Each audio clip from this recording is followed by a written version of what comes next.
Ah, les images du ciel que l'on peut voir dans les bouquins, ça n'a pas de prix. Les plus célèbres d'entre elles ont été prises par Hubble.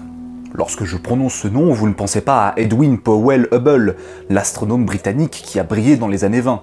Vous pensez au télescope spatial Hubble, qui orbite autour de la Terre en orbite basse à plus de 600 km d'altitude. Le point commun entre les deux, ils ont révolutionné l'astronomie à leur manière. C'est d'ailleurs grâce aux travaux d'Edwin Hubble que le télescope de la NASA porte son nom. Lancé le 24 avril 1990 et avec un coût de production de près de 2 milliards de dollars, le télescope fête aujourd'hui ses 31 ans. Je n'étais pas encore né qu'il émerveillait déjà petits et grands avec ses images d'une beauté spectaculaire. Et pourtant sa vie a été parsemée d'incertitudes, avec des pannes et des problèmes techniques. Le télescope a reçu la visite de plusieurs navettes spatiales avec des astronautes à leur bord, pour corriger les défauts et perfectionner ce qu'on considère encore aujourd'hui comme l'un des engins les plus précis et délicats jamais construits par l'homme.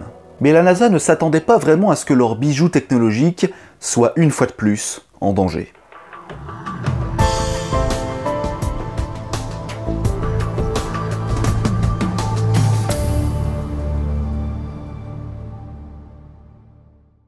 Le 13 juin dernier, c'est-à-dire il y a quelques mois à peine, l'un des ordinateurs de bord a flanché. Il s'agit du Payload Computer, chargé des instruments optiques. Le Payload Computer, Payload, yeah, I'm American, pouce bleu pour mon accent. Cette panne inquiétera toute la communauté scientifique internationale, craignant que le télescope ne flanche pour de bon. Hubble est géré par un centre très particulier de la NASA, le Goddard Space Flight Center, situé dans le Maryland, au nord-est de la capitale américaine. Pendant près d'un mois, les équipes du centre s'activeront pour localiser la source du problème et trouver rapidement une solution. Hubble se remet finalement en marche le 15 juillet après l'activation d'une commande de secours. Un mois de panne, c'est long, très long même, mais il peut désormais retourner à son activité principale, immortaliser les plus beaux endroits du cosmos en les prenant en photo. Et pour signer son retour, il a pris un cliché exceptionnel, un cliché qui fait intervenir les forces de l'univers. Ouais, c'est faux, y a aucune force, tu fais un titre putaclic. Non. Tu te tais. Depuis les années 90, l'engin de la NASA s'est montré particulièrement efficace quant aux photographies de galaxies, toutes plus belles les unes que les autres. Si seulement Edwin Hubble pouvait voir ces images aussi précises du ciel profond, je suis sûr qu'il serait épaté. Je suis quasiment sûr que pour montrer sa joie, il ferait un backflip rotatif en diagonale dans sa tombe. Les preuves de cette information sont sur Google. En même temps, comment ne pas être émerveillé par des structures gravitationnelles aussi complexes? Car oui, c'est bien la gravité qui façonne les galaxies, leur forme, leurs bras cosmiques. Et la gravité a plus d'un tour dans son sac, car comme sa portée est immense, alors les galaxies peuvent s'attirer entre elles. Certaines galaxies tournent autour d'une autre beaucoup plus massive, à la manière de la Lune qui tourne autour de la Terre. Mais lorsque deux grosses galaxies s'attirent l'une de l'autre, la collision, entre guillemets, est inévitable. Les galaxies fusionnent pour ne former qu'une seule grosse galaxie. Mais comme je l'ai déjà expliqué dans ma vidéo sur Andromède, ce processus est lent et inoffensif. Ce n'est pas un objet en soi, c'est surtout une structure principalement composée de vide. L'espace interstellaire est si vaste que les étoiles paraissent minuscules à côté. Il y a donc très peu de chances que deux d'entre elles se percutent. Sinon ça serait vraiment la faute à pas de bol. Notez que ce processus, c'est un peu comme Paris, ça ne se fait pas en un jour. Une interaction de galaxies peut durer quelques millions, voire quelques milliards d'années. Et comme il faut beaucoup de temps parce que de telles échelles de temps sont incommensurables à l'échelle de l'humanité, nous avons tout notre temps possible et imaginable pour les prendre en photographie. Ce phénomène n'est pas si rare que ça dans l'univers, et les images qui en découlent sont bluffantes. Ici, une série de clichés pris par le télescope Hubble, justement. On voit bien la forme des galaxies se déchirer, et selon la position de la Terre dans le cosmos, on peut les voir de face ou bien par la tranche. Déjà que notre ciel étoilé est plutôt sympa, imaginez maintenant un ciel étoilé sur une planète à l'intérieur de deux galaxies en interaction. Le spectacle doit être au rendez-vous.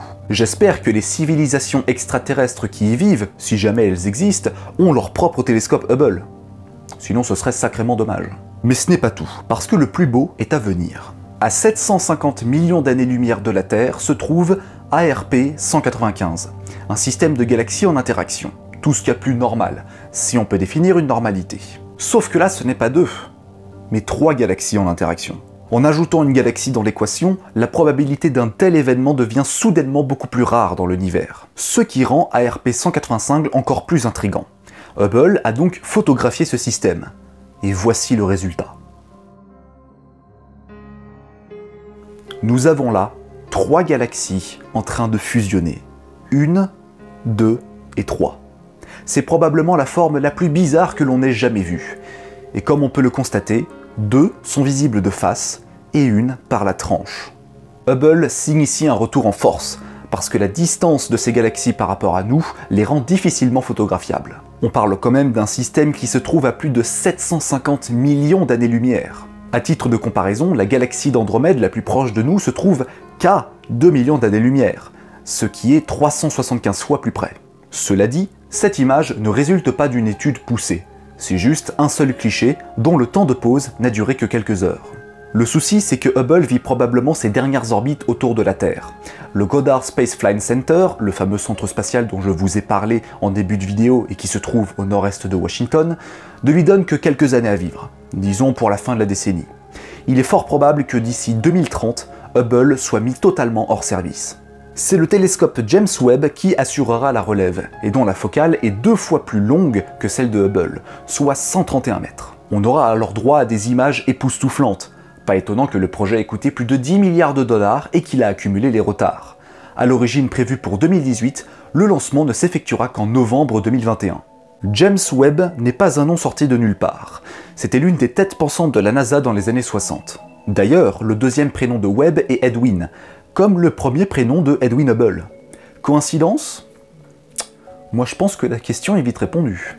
Vous pouvez librement consulter les images d'Hubble sur le site de la NASA, dont le lien est dans la description de cette vidéo. Il y a une histoire derrière chaque photographie, et elles sont toutes plus belles les unes que les autres. Mais vous ne m'enlèverez pas l'idée que cette image-là met la barre très très haut. En attendant, j'espère que, dans un futur plus ou moins proche, on pourra photographier non pas une, non pas 2, non pas 3, mais 4 galaxies en interaction. Ce serait sans doute le phénomène, l'événement gravitationnel le plus rare que l'on pourra trouver au sein de ces espaces infinis. En attendant, vous pouvez toujours vous abonner à ma chaîne YouTube, à mettre un petit pouce bleu et à partager mes vidéos si elles vous plaisent.